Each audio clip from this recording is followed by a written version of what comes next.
Shout out sa mga kaibigan kong didilis. No? O ano mga didilis? Akala ko ba yung ICC nasa helmet lang? Hindi kami nagsabi niyan.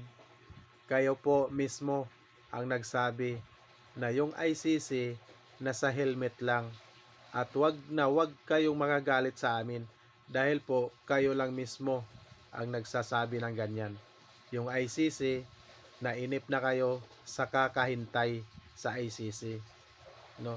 At sabi nyo, yung ICC, nasa helmet lang mismo. No?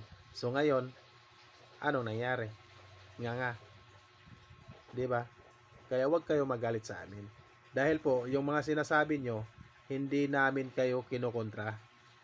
Kayo lang mismo, sarili nyo lang mismo ang kinakalaban nyo. Yung mga issue nyo, hindi po namin kinukontra. Sarili nyo lang po yung kinakalaban nyo. Magandang umaga po, mga kaibigan kong didilis.